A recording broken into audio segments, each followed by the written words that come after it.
Chapter 22. For 3 years there was no war between Aram and Israel. But in the 3rd year, Jehoshaphat, king of Judah, went down to see the king of Israel. The king of Israel had said to his officials, "Don't you know that Ramoth Gilead belongs to us? And yet we are doing nothing to retake it from the king of Aram?" So he asked Jehoshaphat. "Will you go with me to fight against Ramoth Gilead?" Jehoshaphat replied to the king of Israel, I am as you are, my people as your people, my horses as your horses. But Jehoshaphat also said to the king of Israel, First, seek the counsel of the Lord. So the king of Israel brought together the prophets, about 400 men, and asked them. "Shall I go to war against Ramoth Gilead, or shall I refrain?" Go, They answered. for the Lord will give it into the king's hand.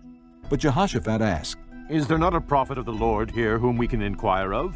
The king of Israel answered Jehoshaphat. "There's still one man through whom we can inquire of the Lord, but I hate him, because he never prophesies anything good about me, but always bad. He is Micaiah, son of Imlah." The king should not say that. Jehoshaphat replied. So the king of Israel called one of his officials and said, "Bring Micaiah, son of Imlah, at once." Dressed in their royal robes, the king of Israel and Jehoshaphat, king of Judah, were sitting on their thrones at the threshing floor by the entrance of the gate of Samaria, with all the prophets prophesying before them. Now Zedekiah, son of Chenaanah, had made iron horns, and he declared, This is what the Lord says. With these you will gore the Arameans until they are destroyed. All the other prophets were prophesying the same thing. Attack Ramoth Gilead and be victorious, They said. for the Lord will give it into the king's hand. The messenger who had gone to summon Micaiah said to him, Look, as one man the other prophets are predicting success for the king. Let your word agree with theirs and speak favorably. But Micaiah said, As surely as the Lord lives, I can tell him only what the Lord tells me. When he arrived, the king asked him, "Micaiah, shall we go to war against Ramoth Gilead, or shall I refrain?" Attack and be victorious, He answered. for the Lord will give it into the king's hand. The king said to him, "How many times must I make you swear to tell me nothing but the truth in the name of the Lord?" Then Micaiah answered, I saw all Israel scattered on the hills like sheep without a shepherd. And the Lord said, These people have no master. Let each one go home in peace. The king of Israel said to Jehoshaphat. "Didn't I tell you that he never prophesies anything good about me, but only bad?" Micaiah continued, Therefore hear the word of the Lord. I saw the Lord sitting on his throne, with all the host of heaven standing around him on his right and on his left. And the Lord said, Who will entice Ahab into attacking Ramoth Gilead and going to his death there? One suggested this, and another that. Finally, a spirit came forward, stood before the Lord, and said, I will entice him. By what means? The Lord asked. I will go out and be a lying spirit in the mouths of all his prophets, he said. You will succeed in enticing him, said the Lord. Go and do it. So now the Lord has put a lying spirit in the mouths of all these prophets of yours. The Lord has decreed disaster for you. Then Zedekiah, son of Chenaanah, went up and slapped Micaiah in the face. Which way did the Spirit of the Lord go when he went from me to speak to you? He asked. Micaiah replied. You will find out on the day you go to hide in an inner room.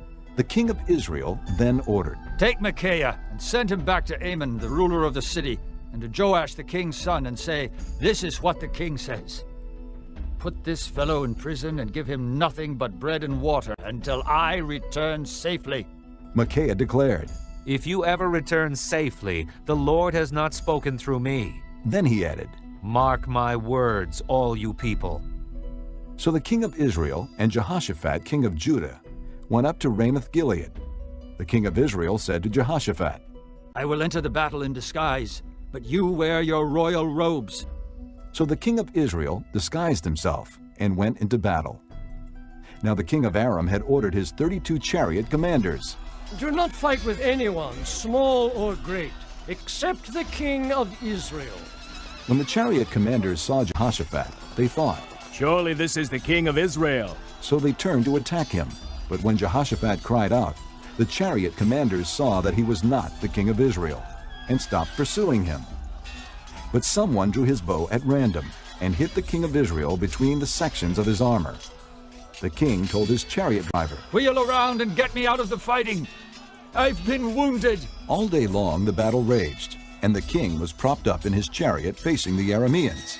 The blood from his wound ran onto the floor of the chariot, and that evening he died.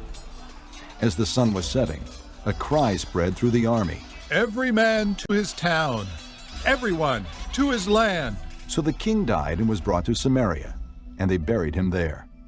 They washed the chariot at a pool in Samaria, where the prostitutes bathed, and the dogs licked up his blood, as the word of the Lord had declared.